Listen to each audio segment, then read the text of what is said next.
pick up where we left off last week. Before we do that, though,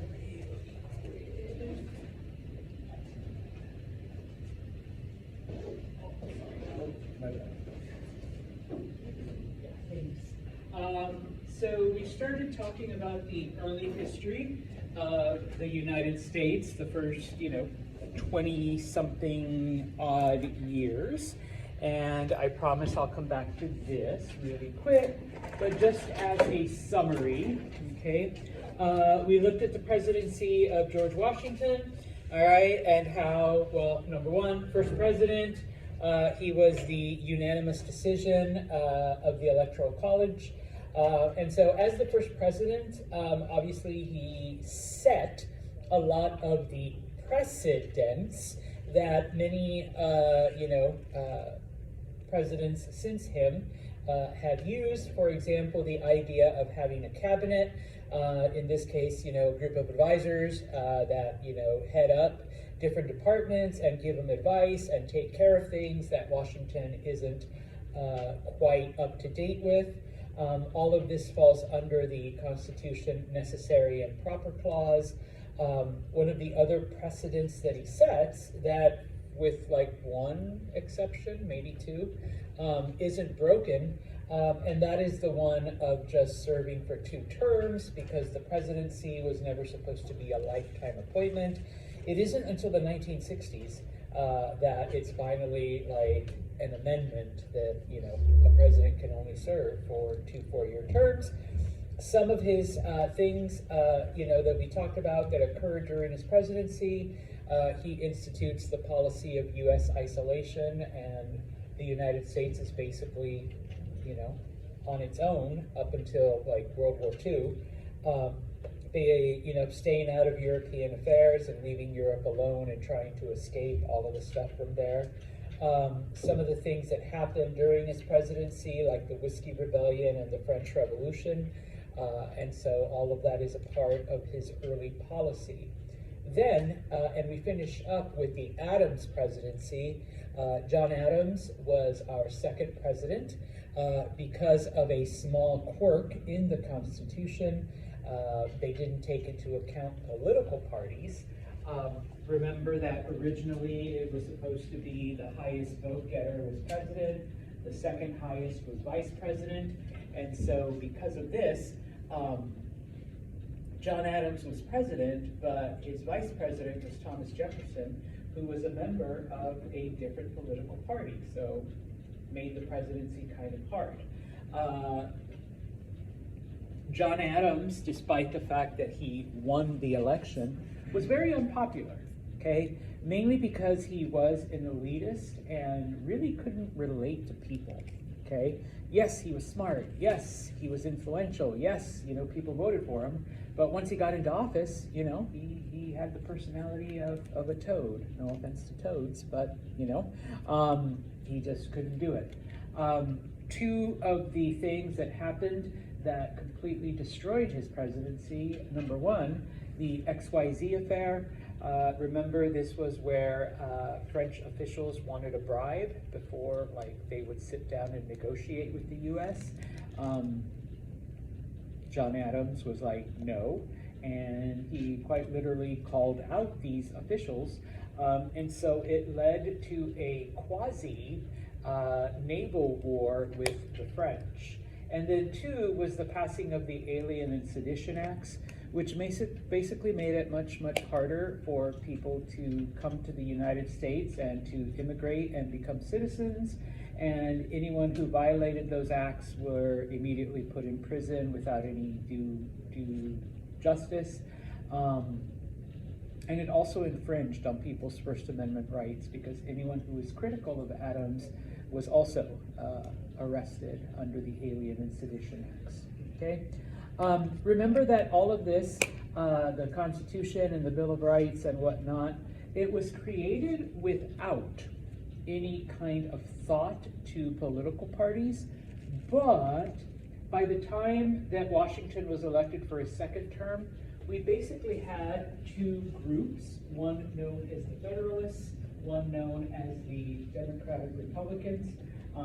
Federalists tended to appeal more towards manufacturing, the wealthier class, more in the cities, whereas the Democratic Republicans appealed more towards farming, were more like of the people type of thing. Federalists were friendlier with Britain, whereas Democratic Republicans were friendlier with France, okay? And while George Washington did not have a political party because, oh, I didn't write that. That was one of the things he hated. He hated political parties. John Adams was a Federalist. Thomas Jefferson was a Democratic Republican. And Washington, even though he considered himself neutral, favored the Federalists quite a bit in his policies, okay? The other thing we talked about was Hamilton's financial plan. I just realized I spelled financial wrong, okay? Which involved the things that you see there, okay? In order to establish, you know, the U.S. financial policy, he couldn't get all of it passed, all right? And so the compromise with the Democratic Republicans and especially Southerners was that they would agree to his financial plan, all right, minus this,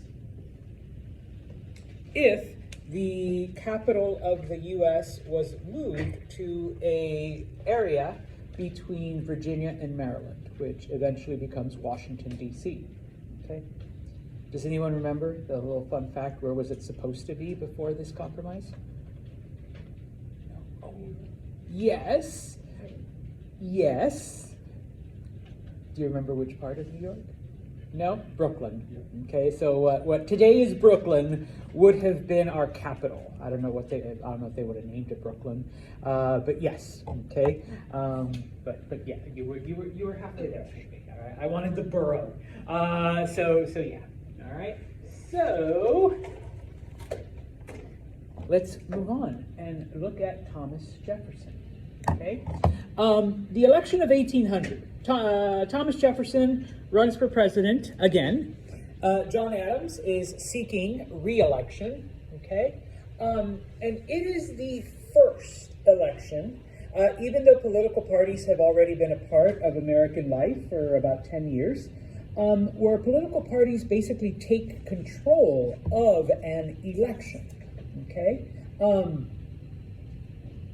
The problem, okay, as I mentioned before, is that John Adams, despite his intellect, despite his influence, despite his importance, had really turned off a lot of people, okay, because of his elitist attitude. But then after 4 years of Adams as president, okay, number one, yes, we did fight a quasi-war with the French, but the Federalist Party wanted him to declare war in France. And he didn't. So most Federalists didn't support him anymore. And then, of course, with the Alien and Sedition Acts, and that has to do with the XYZ affair. And then with the Alien and Sedition Acts, basically anyone who opposed him was put in jail. And so, everybody else basically went against him. All right. Now, the only way that the Federalists realized that one of the only ways that they would beat Jefferson, because Adams was so unpopular, was by smearing him, by launching a smear campaign, basically trying to detract from the issues and attack his personality. And so I'm not going to get into the whole thing, but one of those attacks was that Jefferson had slaves and that he had fathered several children with his slaves, with his female slaves. Now, not to excuse it, but this really wasn't unusual for white slave-owning men to have sexual relations with their female slaves and to father children. Of course, if you're running for president, probably not the best thing, okay? And of course, Jefferson and everybody else, on his team denied it, all right? we know that Jefferson wins the election. But the irony, okay, fast forward 200 years, okay, and this actually occurred in the late 1980s, early 1990s, when they first started doing DNA testing on people. Lo and behold, we know now that he fathered a few children with at least one of his slaves, a woman named Sally Hemings. Okay, and so the accusations, the smear campaign that was meant to, detract from the presidency, turned out to be true, but it wasn't proven true until, I guess now it's 30 years ago. Okay, when I was in high school, it was like, oh my God, like we've discovered that Thomas Jefferson fathered, half African American children, type of thing. Okay, so yeah, all right. But spoiler alert, Thomas Jefferson wins the election. Okay, now what ends up happening is that Jefferson, because the Federalists were really, really popular in the South and in the West, okay, Jefferson wins, okay, but looking at the numbers now, especially from a perspective of, almost 200 years later, if it hadn't been for the 3/5 compromise, Jefferson probably would have lost, okay? Remember, this is where slaves get counted for 3/5 of a person, and when it comes, it's originally used for representation, but it is also the way the Electoral College is decided. Even though slaves couldn't vote, but because their presence counted, okay, Thomas Jefferson was able to get more electors on his side. And remember, when it comes to U.S. elections, if you voted last year, you didn't vote for Donald Trump, you didn't vote for Kamala Harris. You voted for people who promised to vote for Donald Trump or Kamala Harris. And in this case, the people who promised to vote for Thomas Jefferson won out because there were more of them, all right? Now, the problem is, okay, we still haven't settled this whole issue when it comes to the Electoral College. And I guess it's important to understand how it works. Each elector actually gets 2 votes. 1 vote for president and 1 vote for vice president. But back then, they didn't quite have the system perfected. And so it was just assumed, well, the reason why it wasn't is because you're not supposed to have political parties, okay? And so it was assumed that if Ashley and Maya were running and Maya's the one that is running for president and Ashley's gonna be vice president, that I would just forego 1 vote. Like I wouldn't vote 1 time so that Maya gets, 40 votes and Ashley gets 39, so president, vice president, okay? Well, the problem is that nobody told the electors this. So I cast a vote for Maya and I cast a vote for Ashley, okay? We have a tie, all right? Now, it was understood that Jefferson was supposed to be the president, but Aaron Burr was like, I got the votes too, so I'm not going to give up. All right, I'm not going to concede. I want to be president just as much as anyone else does. According to the Constitution, ties go to the House of Representatives. Okay, and the House of Representatives picks the president. Okay, now most of the House at this time is dominated by Federalists, and people are afraid that the House of Representatives is going to pick Aaron Burr just to get back at Jefferson, all right? And we don't, once again, have a lot of time to get into why that would have been really bad. Aaron Burr was kind of crazy, all right, number 1. Spoiler alert, towards the end of his life, he actually ran off to Texas and tried to start his own country. I know, that was our vice president. Oh, and he killed Alexander Hamilton in a duel. Okay, so he was a convicted murderer too, All right. So, and he had certain tendencies. And so the House, fortunately, was able to see that despite the fact that they hated Thomas, Aaron Burr was really bad news, and that Thomas Jefferson was in fact the lesser of two evils. And so he's the one that gets selected president by the House of Representatives. Okay, just as an FYI, okay, this happens one more time in history, and it isn't until the 1880s, 1870s, 1880s, where the House of Representatives has to choose the president again. What ends up happening is that this is why they institute the 12th Amendment, which basically says that an elector can't vote for either candidate if they're from his state. So no matter where the president is from, the electors from that state have to, or vice president, they have to refrain from voting for that person, okay? So that someone will always have more votes, okay? And then later on, they refined the 12th Amendment so that you have to clearly state, this is the person we're running for president, this is the person we're running for vice president, okay? So we kind of do away with the most votes becomes president, second most votes becomes vice president, which is the way the Constitution is actually written, all right? So that's one of the changes we make to avoid this situation, right? So, I love maps. So this just shows the green is everybody who voted for Thomas Jefferson. The, orange, salmon colored is everyone who voted for John Adams, okay? And yes, John Adams lost, all right? So, why is it called the Revolution of 1800? Because for the first time in history, and not just American history, but history in general, we see a peaceful transference of power, okay? No heads cut off, no revolution, no civil war, no, riots in the street or anything like that.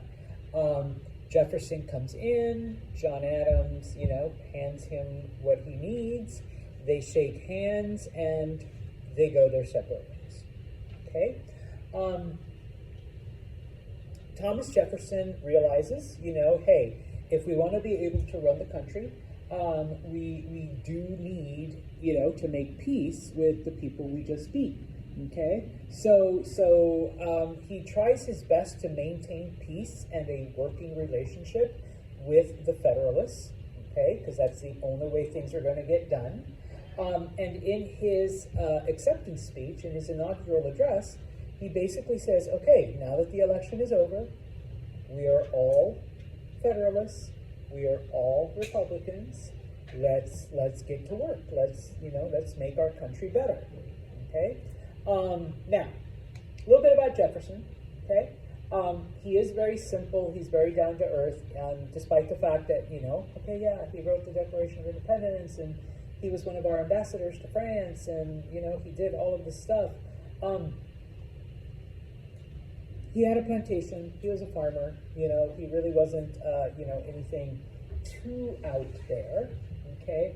Of course, when he enters the presidency, number one, he does try to get rid of most of the things that the Federalists had done, okay, under Adams, and some of the stuff that George Washington did, because remember, even though Washington was technically unaffiliated, he sided with Federalists a lot, okay?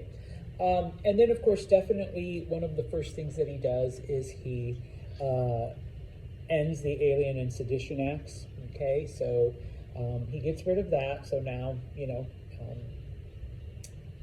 you can protest, you can, say things against, whomever. And all of the people that were arrested under the Alien and Sedition Acts are immediately pardoned and released from prison.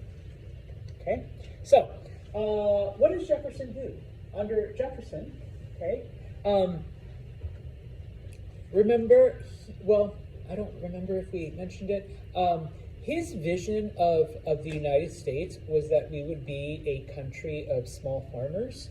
Everybody would just be a farmer, and for anything extra that you had, you could sell it and make a little bit of extra money. You know, you basically were self-sufficient. You didn't need big factories because you would learn how to make things on your own and make them, you know, on your farm. He didn't believe in a big military because he thought that was just a tool of oppression. So once he came into power, he reduced the size of the army, he reduced the size of the navy. The navy had grown from this quasi-war with the French, okay? He did not believe in taxes, okay? So he got rid of all taxes, all right? Like literally, okay? Except for tariffs, okay?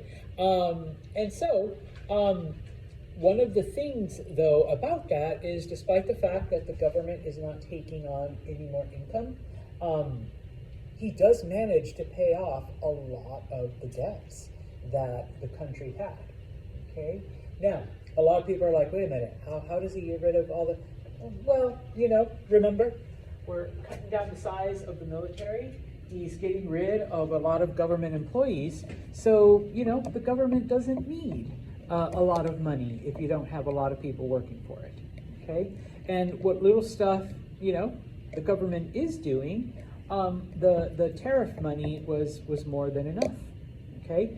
Everything else, people are basically self-sufficient, all right? Now, the irony, of course, is that, and this is also one of the geniuses of Thomas Jefferson, is that he realizes, number one, that Hamilton's financial policy is actually pretty good, all right? It actually makes sense, all right? So he doesn't try to eliminate it, okay?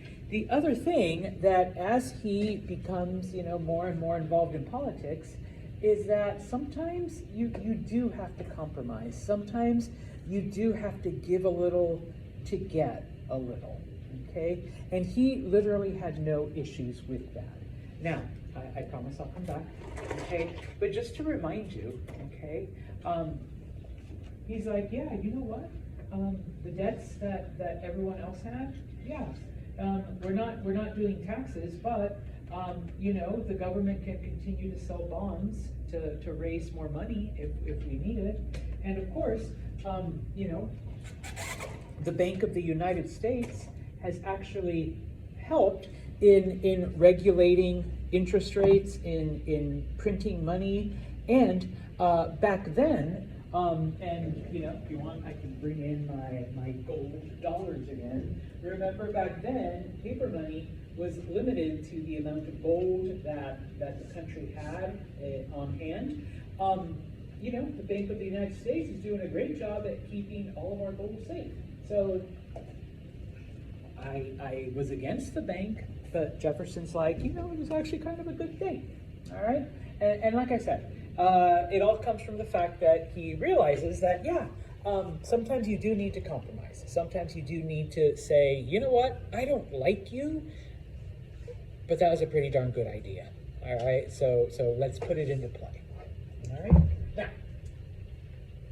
one of the things that happens, though, in the Jefferson presidency, and it has nothing to do with Jefferson, though, but it does establish the concept of judicial review, okay? Because up until now, pretty much everything that's being done is being done by either the president, the executive branch, or Congress, which is the legislative branch, okay? The Supreme Court, the judiciary, really hasn't really done anything yet, all right, anything of note, okay? And so, John Adams lost the election, so, you know, he's on his way out. A lot of Federalists lost their elections too in the House of Representatives and for the Senate and different governorships. And so,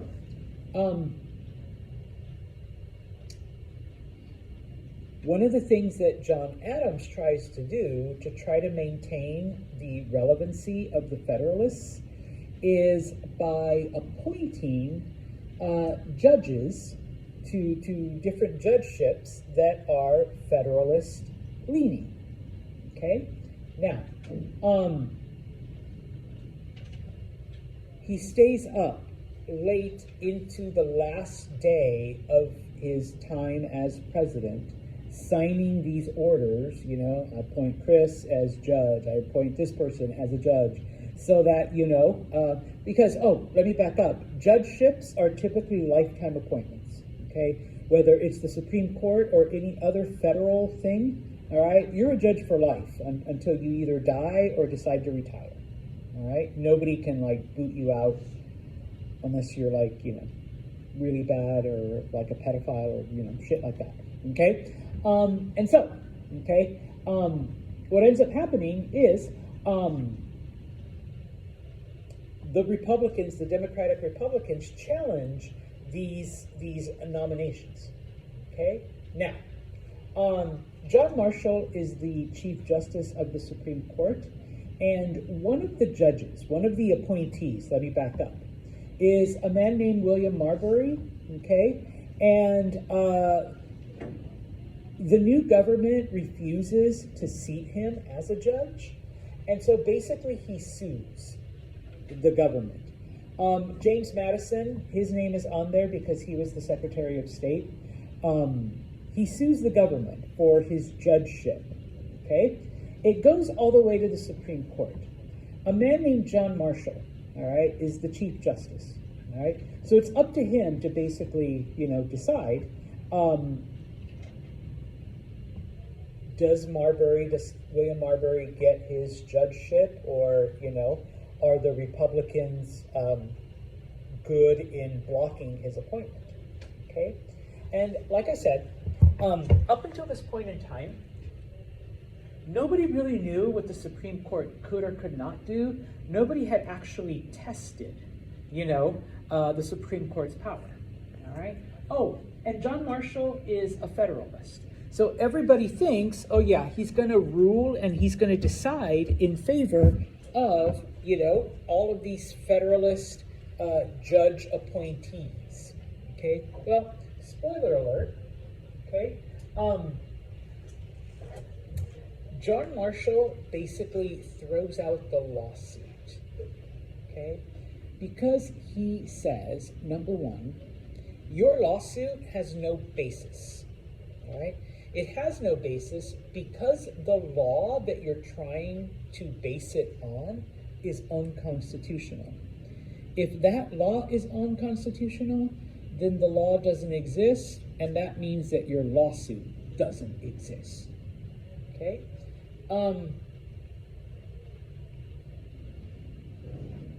So William Marbury never becomes a judge. Now, this does two things. Okay? Number one is that it basically cements the idea that it's the Supreme Court that interprets the Constitution. Okay? And so we see that even today, you know, and throughout the U.S. history, that, you know, people could say one thing, people could say another, but when the Supreme Court decides, I mean, that's basically it.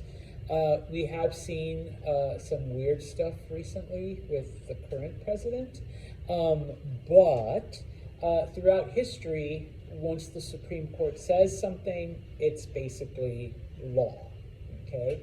Has the Supreme Court gone back and reversed itself? Yes, okay? For a while, the most famous one, or one of the most famous ones, the whole separate but equal type of thing when it came to education, that you can segregate between white students and black students as long as they receive equal education and equal opportunity. And so that's how they justified it for the longest time.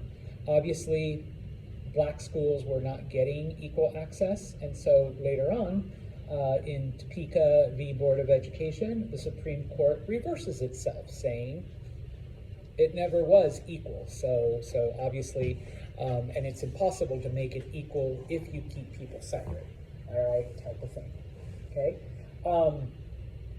In the 70s, the Supreme Court decided that, you know, a woman's choice to have an abortion was, in fact, a constitutional right under the 14th Amendment.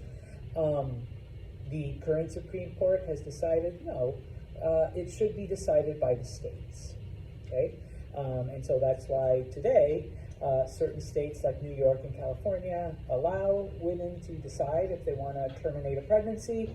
Other states like Texas and Utah and Florida have decided that no, it's not a woman's right, okay? And so in this case, you know, if it ever comes before the court again, all right, the Supreme Court, number one, okay, can decide whether it is constitutional or not, okay? This process is known as judicial review, and you might want to write that one down, because I probably will ask you what's judicial review. Supreme Court's ability to decide if something is constitutional or not. The other thing that this lawsuit basically set was the fact that the Supreme Court could not only decide federal laws, but also state laws. If a state law was unconstitutional, the Supreme Court could decide, okay? We saw this, some of you are probably too young, in 2008 when the state of California tried to include in their constitution that marriage was only between a man and a woman. And this was before, you know, same-sex marriage had been legalized federally in 2015, 2016. And so the Supreme Court actually went in and said, actually, you putting those words in your constitution is unconstitutional, okay? So California never did it, even though they tried, okay? So not only can the Supreme Court decide whether something violates the Constitution or not, it can also decide if a state is violating the Constitution, all right? So all of that comes out of Marbury v. Madison, okay? Now, the other thing that happens, and this one Jefferson actually does have something to do with, the Louisiana Purchase. Okay, probably the biggest, most important thing, okay, out of the Jefferson presidency, all right? By now, the French Revolution is over and France has gone through like all of this weird upheaval. Louis XVI has had his head cut off, reign of terror, people have been executed, all kinds of shit has happened. Napoleon is in power by now, okay? There was a secret treaty between Spain and France, because they had always been friends. Spain had gotten Louisiana after the French and Indian War, after the 7 Years' War. And so Spain and France had signed a treaty so that in 1800, okay, Spain gave up Louisiana and gave it back to France, okay? Now, up until this point, and I promise I'll come back, okay? Remember that the United States, the boundaries went all the way to the Mississippi River, okay? Farmers that lived out here, okay, any of their extra food, they would actually take it down the Mississippi River to New Orleans, and they would sell it there, okay? When it was under the control of Spain, like you see on this map, the Spanish didn't care. The Spanish were happy that American farmers were selling their stuff in New Orleans, okay? And when France took it over, they were okay with it at first, but then in 1802, okay, Napoleon says, that's it. Americans, no more, all right? You can't come to New Orleans anymore. And so, obviously, this hurts American farmers. Okay, once again, promise I'll come back. This is before there's highways and anything else. So it's not as if the farmers could like carry it overland. all right, to the east coast, they went down the river, all right? So without being able to do that, the farmers are losing out, okay? And the reason why Napoleon had decided to keep Americans from doing it is because part of Napoleon's plans were not only to conquer Europe, but also to establish a French empire in the Americas. Louisiana was going to be an extension of the French empire that Napoleon eventually creates. Okay? Now, Jefferson's like, okay, we got to do something, all right? Because people are now hurting, their livelihood is in danger, okay?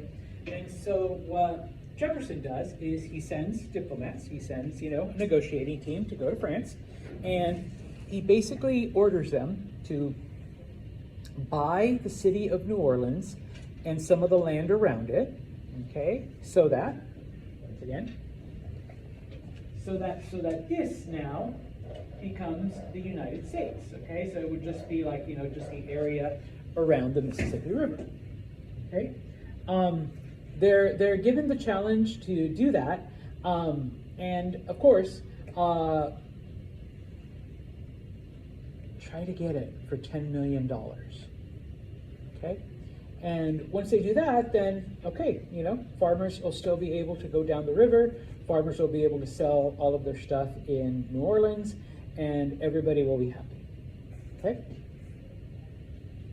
Well, the French say no. We will not sell you New Orleans for $10 million. What we will do is sell you all of Louisiana for $15 million. How's that? Okay, it's kind of like when you go for a BOGO sale, and instead of buy one get one free, they give you 10 free. Okay, type of thing. And so the American diplomats don't know what to do. Okay, because they're like, no, we're only authorized to spend 10 million and for New Orleans, and now you're saying for an extra 5 million, and I promise I'll come back. We were only supposed to buy this for 10 million, but now you want to give us all of this for 15. And the French are like, yeah, that's what we want to do. Okay, the reason for this, okay, in order to create Louisiana into a French empire, the French needed a naval base, and Haiti was going to be that base. Haiti had been a part of France up until the French Revolution. During the French Revolution, the Haitians were able to achieve their independence from the French, and there was an army that tried to stop them, and they were unable to. And then when Napoleon took power, he tried to take Haiti back, and he was unable to as well. Okay, it was basically a lost cause. Without Haiti, there's no way that Napoleon could have defended or resupplied or done anything with any territory in America. So number one, he realizes, yeah, we could try to establish a colony over here, but anyone could just come in and take it from us. We wouldn't be able to defend it, number one. Number two, Napoleon is getting ready to fight the British. He has already begun conquering different parts of Europe. The British are starting to get involved, and once again, wars cost money. Okay, he needed money to fight this war. This takes place a little after this class, but this is sort of similar to what Russia did with Alaska, because yeah, the Russians, they lost a war and they needed money, so they did not want to give Alaska to Britain, so why not just give it to the United States, since they were a friendly country to Russia. Yeah, so kind of the same thing. Okay, well, obviously Americans want New Orleans. The only way they're going to get New Orleans is by taking all of Louisiana, okay?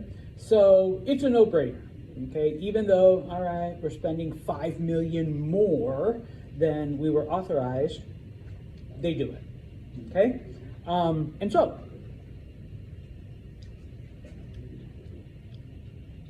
everything you see in pink is what Louisiana was and what the Americans get for $15 million. Okay? In essence, the size of the country is doubled. Okay? So, just one little signature and 15 million. In today's money, it's literally in the trillions of dollars that they bought it for. All right? So, Jefferson basically agrees after the fact. Okay? And this, for all intents and purposes, number one, like I said, it doubles the size of the country, okay, just in one swift, in just like one day. But for all intents and purposes, the French never ever try to establish a North American presence again. Okay, they've been kicked out of Canada. Now they lost Louisiana. Okay, they've lost Haiti.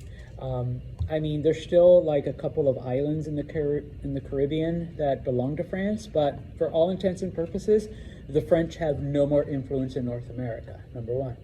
Number two, the Federalists are basically opposed to this, okay? And it comes more out of the fact that Jefferson did it and not for any other reason, okay? Because they don't like Jefferson.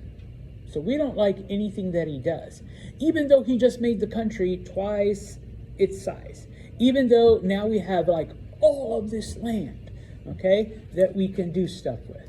All right. Now, Thomas Jefferson, truly believed that this would guarantee that America would be a farmer's country like forever. Okay, because look at all of this land. Who would not want to build giant farms everywhere? Okay.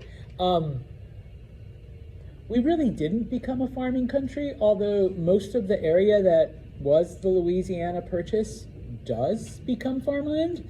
All right, so it's kind of a weird thing. Now, the irony, of course, is that, and this is actually in Thomas Jefferson's journals, he felt like he had violated the Constitution, all right, because he was a strict constructionist. That's what the Democratic Republicans were, all right? If it's not in the Constitution, you can't do it. It's illegal. Nowhere in the Constitution does it say that the president can buy territory for the country, okay? Nowhere, all right? Now, of course, someone like John Adams or George Washington or Alexander Hamilton would say, well, that's part of the whole necessary and proper. If you want farmers to be the dominant group, then you need to buy lots of farmland, okay? The Federalists were the ones, like Hamilton, who said, hey, if we want our country to succeed, we need to be able to have the flexibility to, create a bank and sell bonds and do this and do that, okay? And so now it's the Federalists that were saying, well, no, because you don't have that power. Whereas if it had been John Adams, they would have been like, well, yeah, because you're helping America, and that's the president's job, all right? So we see a reversal, okay? We see that a lot today, too. I guess I don't have to spend too much time explaining where political parties or even people or talking pundits, whatever, they will switch position depending on who does what, okay? If I love Chris and he does something, I'm going to support everything that Chris does, but I hate Wyatt, and the moment that Wyatt does the exact same thing, I'm against it. Like, fuck you, Wyatt. No, you can't do it. Type of thing. And so that's basically what happened here. All right.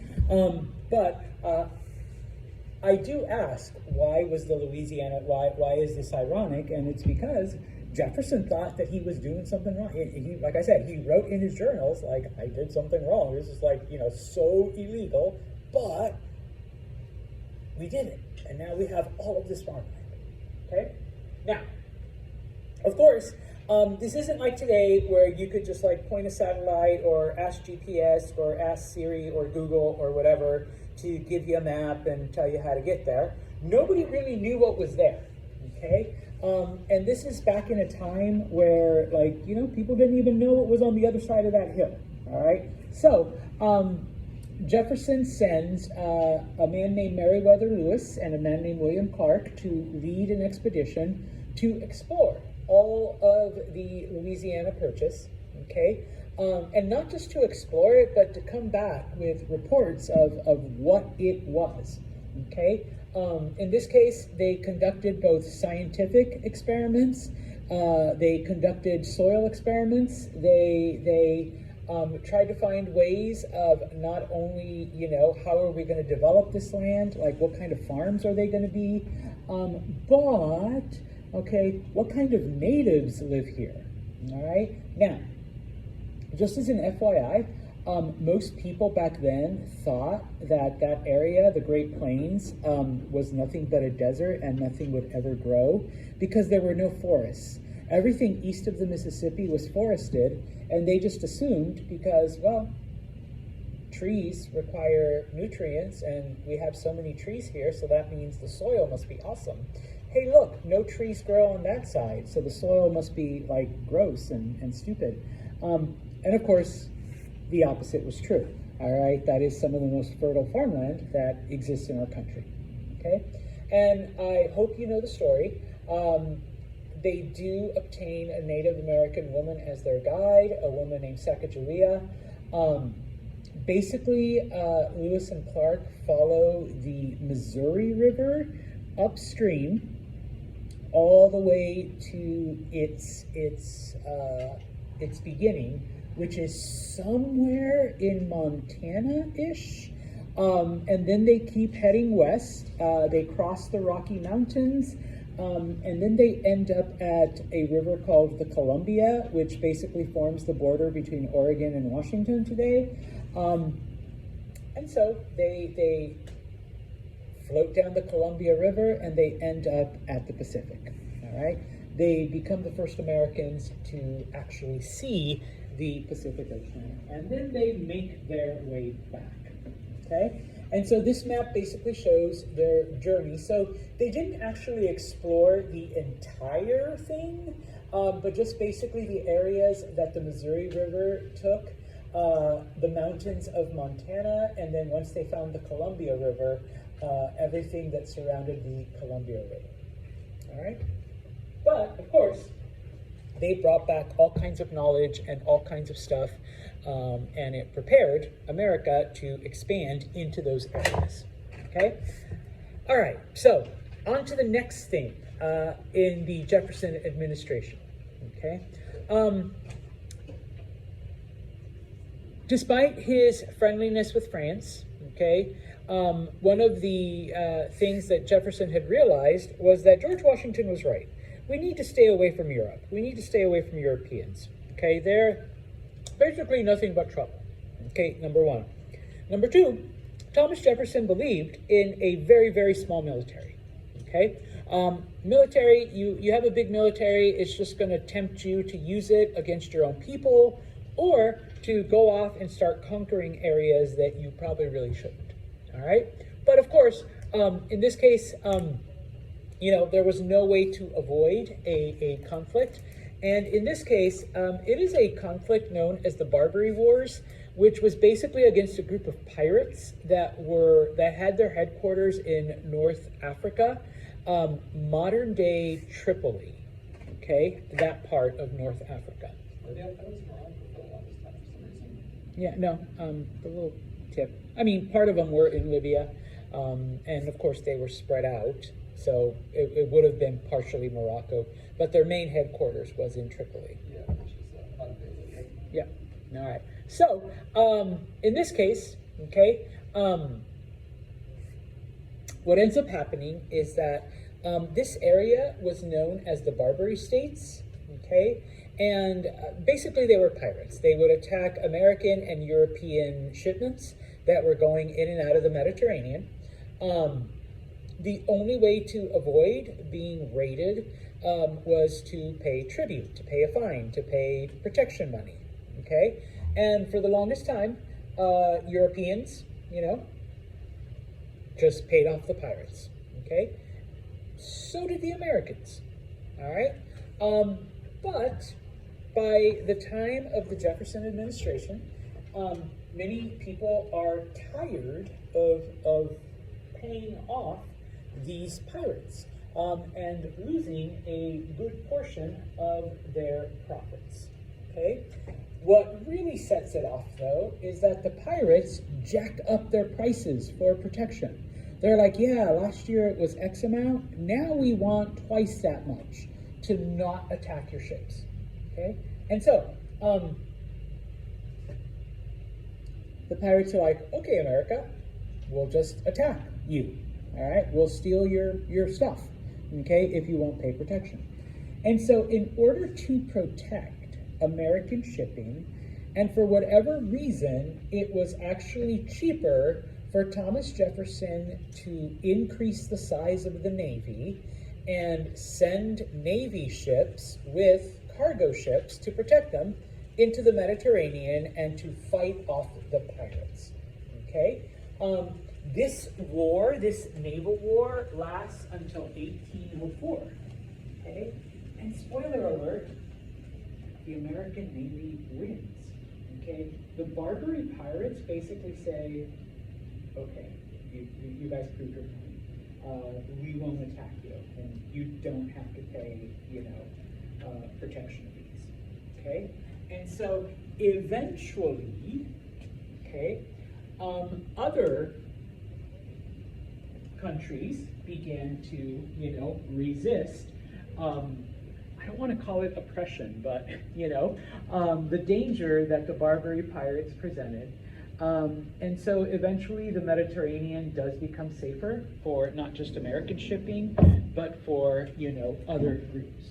Okay, now, a couple of things, and I wish we had time to go through all of it, but this is where part of the Marine Corps hand, shores of Tripoli, because Marines, this was one of the first places that they fought, all right?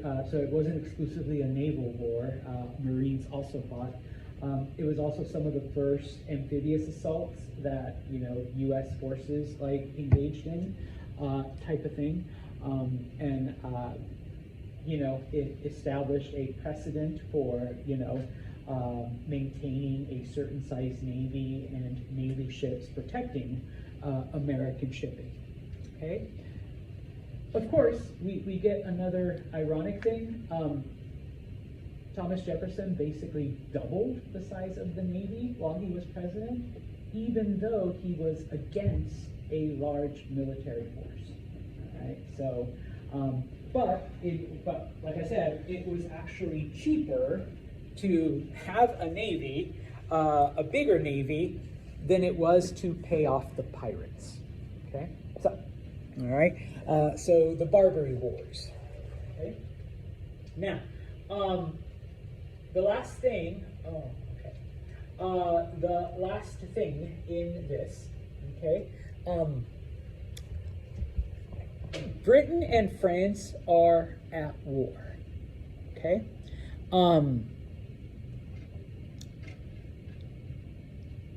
The British have a better navy than the French, and so they have blockaded all of Europe, all right, which Napoleon, having a better army, has been able to conquer. And so what ends up happening is that both the French and the British begin attacking American shipping. They actually attack any country that does business with the other one, but obviously for our intents and purposes, they attack American shipping, all right? And so the United States basically says, we are going to boycott, we're going to avoid trading with any country that attacks us, okay? It's known as the embargo, okay? Whoever backs down first, that's who we will do business with, okay? So Britain, if you keep attacking us, we won't do business with you. France, you keep attacking us, we won't do business with you. But the moment one of you promises to not attack us anymore, okay, you'll be our favorite, okay? This was known as peaceful coercion, all right? Only because Thomas Jefferson believed that these countries that were at war needed products, especially American products, so bad, all right, that at some point, their war effort would be hindered, and so they would have to, succumb to American demands, okay? What ends up happening, though, is that American business suffers, okay? Because you can't trade now with the two most powerful nations on earth, okay? When a country's at war, they need stuff, and they're desperate for stuff. So they were willing to pay anything, okay? And so now the British and the French are getting their things from other countries, predominantly Latin America and Spain, all right? And so Americans are losing all kinds of money, and neither France nor Great Britain is any closer to declaring peace, or at least promising to not attack Americans, all right? And so the embargo that Jefferson passes basically hurts America, all right? So that's one of the, bad things that he does, one of the negatives, okay?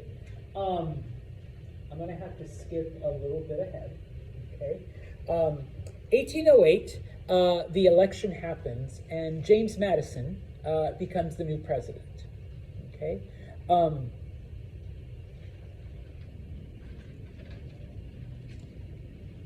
Madison recognizes the mistake that Thomas Jefferson made, okay? And he basically says, okay, we will trade, okay, with both of you, okay? But if one of you attacks us, whoever attacks us first, we're going to stop trading with that one, and we'll trade with the other one no matter what, okay? And so, unfortunately, the British attack American ships first. And the French are like, hey, we didn't do it. We promised we wouldn't, and we didn't, okay? Oh, and by the way, we're going to end our blockade. We're not going to interrupt you guys anymore, okay? Now, a lot of people think that the French are doing this because, oh my gosh, the French were cool. No, the French just didn't have enough naval power anymore by now, okay? Because they were starting to lose the war against Britain, okay?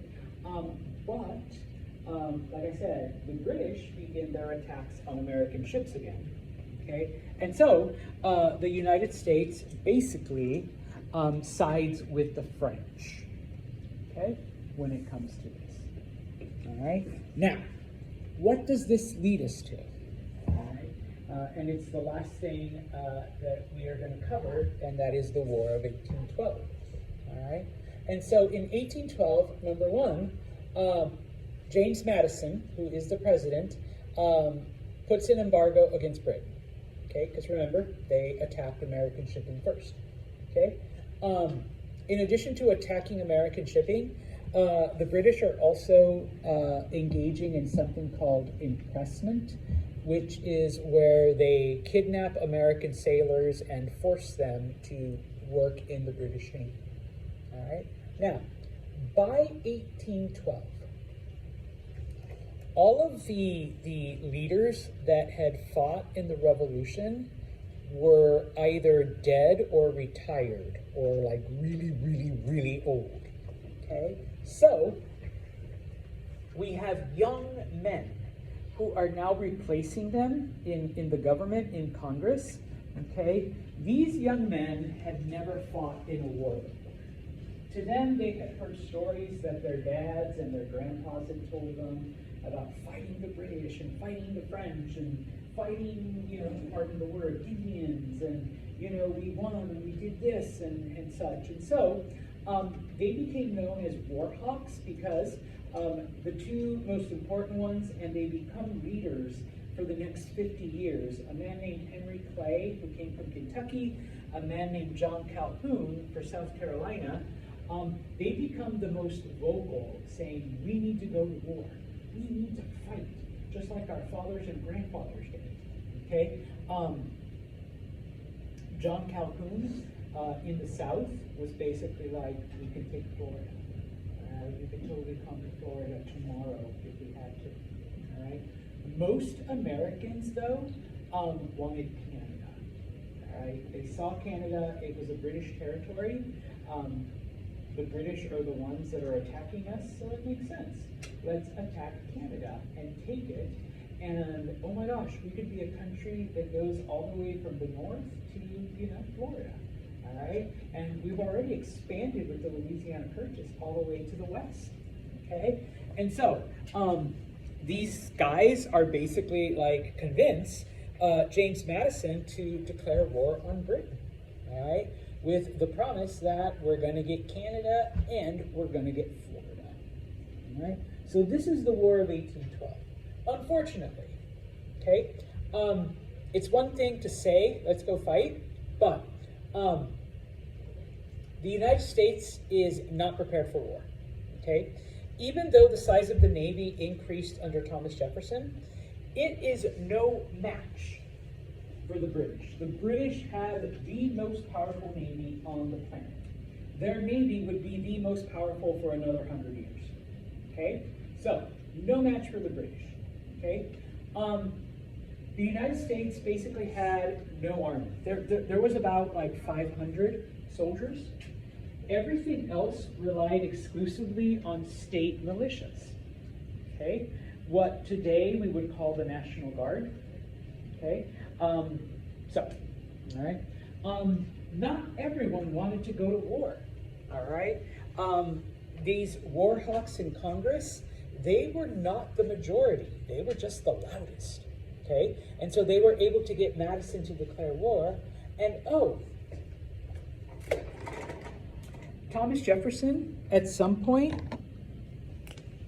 in his second term, had gotten rid of the Bank of the United States, okay?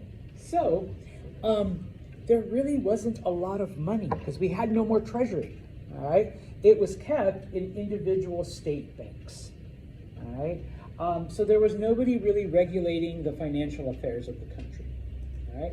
Not exactly the best way to go to war. The only thing that was a positive is that the British were fighting Napoleon still. So obviously they were very, very distracted, but Napoleon was already starting to lose, okay? But the Americans didn't know that, all right? And so, War of 1812, okay? Can't spend too much time on it, all right? And like I said, even though the British were occupied in Europe fighting the French, okay? Number one, the Americans attacked Canada first. Okay, the British army that was stationed in Canada, despite the fact that they were like, the worst of the worst, because the best of the best were fighting Napoleon, they were able to repel any American invasion. Okay, they actually took over Detroit and Chicago for a little while. All right, part of the reason why there was one attack that was launched from Buffalo with New York militia and a couple of regulars. But once they crossed into Canada, the New York militia refused to go because they're like, we only work in New York, we don't work in Canada, all right? And so, like, for reals, and so even though the Americans won the battle, they had to retreat because the New York militia would not cross into Canada, okay? Now, basically, this is how the war goes for the Americans for the first 2 years. They lose almost every engagement, and despite the fact that the British are fighting against the French Navy, they managed to blockade every major city, okay? So that, our trade is also hurt. By 1814, okay, the British have defeated the French, all right? And so all of those British forces that had been busy fighting Napoleon are now free to attack the United States. And they do, okay? In 1814, the British actually invade Washington, D.C. By now, D.C. has been built as the capital. They capture it and they burn the entire city down, including the White House. Okay, the White House you see today, not the Trump one, but before Trump, it's actually like the second or third version of it. Okay, type of thing. All right, the government is forced to flee. Congress meets in Kentucky for a while. All right, because the British had occupied Washington D.C. All right, now that's not to say that the United States lost everything. Okay. Probably the most important U.S. victory, and I've been there before. It's actually kind of a cool historical site. Fort McHenry, which is at the mouth of Baltimore Harbor. The British attacked Baltimore. There's a fort at the edge of the harbor, and the fort was able to repel all of the British ships. And it was this incident that actually led to the writing of the Star-Spangled Banner, and the songs to the words to our national anthem are basically the Americans holding off the British from invading Baltimore. Right? Unfortunately, they couldn't do that for DC, but okay, you got to take a victory where you can.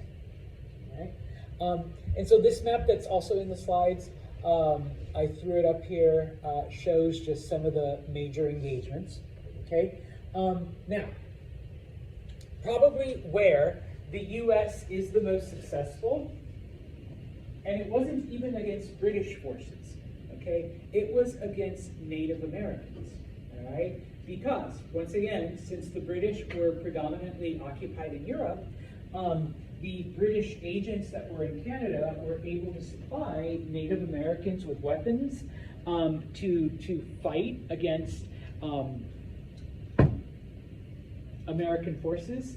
Of course, the Americans were successful in defeating most of the Native American tribes that were receiving aid from the British. Okay, probably the most important one was a man named William Henry Harrison. Not only, he actually does defeat the British Army at the Battle of Thames, which is a battle in Canada, but he is able to basically defeat all of the Native Americans that lived in Indiana, Illinois, and parts of Michigan. The Shawnees, right? Yeah. Okay, he defeats those tribes completely, wipes them out. Okay. In the South, Andrew Jackson, okay, he is able to defeat the Native Americans that live in parts of Georgia, Alabama, and parts of Mississippi. Okay, once again, they had also been armed by the British, and so he defeats them there. And then probably his most important battle and the most famous one, Andrew Jackson was the man who led the defense of New Orleans. The British tried to invade it and attack the United States through there. But in January of 1815, the British are defeated by Andrew Jackson. Okay, now, the irony of the Battle of New Orleans. The war had actually ended a month before. But it's not like today where I can just tweet you or send you a quick message, okay?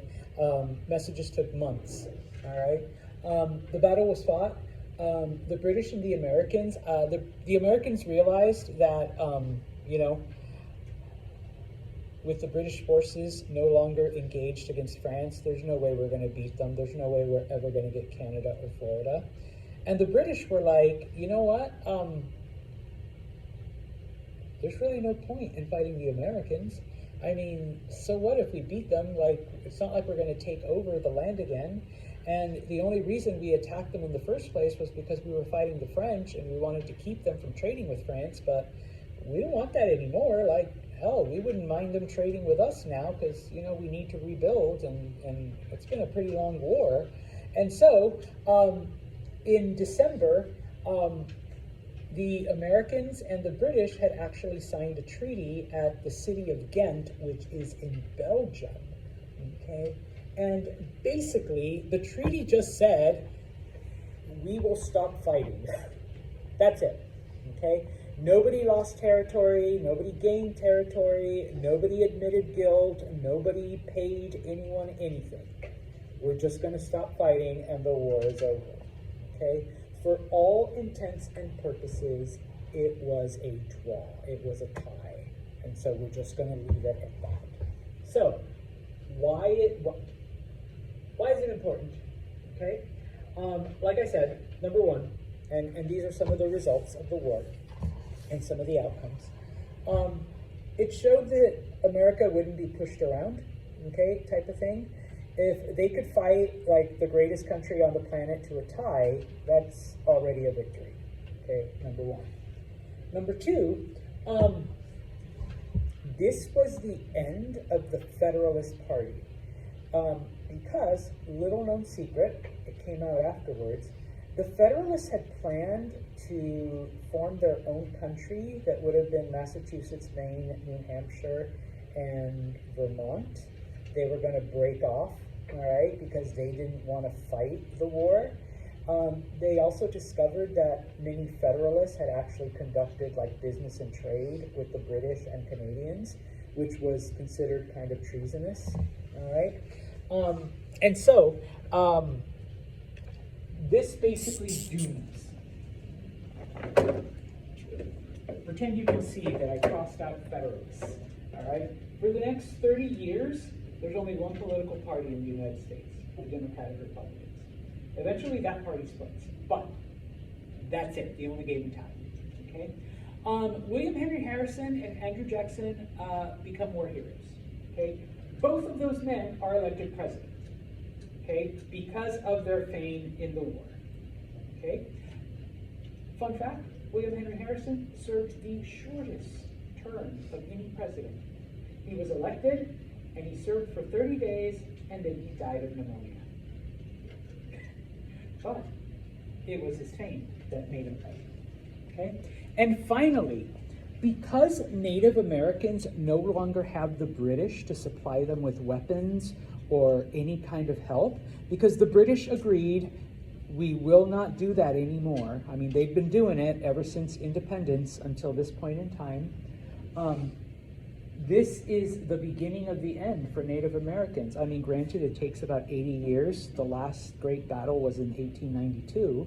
But little by little, Native Americans are pushed farther and farther and farther and farther west onto reservations. They're killed off, they're exterminated.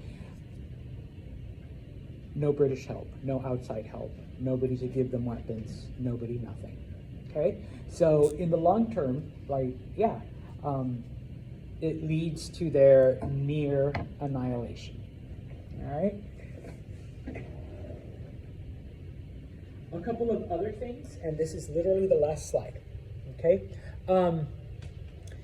Because of the blockades and because of the embargo, it actually boosts production in America. It boosts factories, something that Jefferson did not want, all right? But it ends up happening because there is no other choice, okay? So we don't really become a nation of farmers like he wanted because of stuff that he did.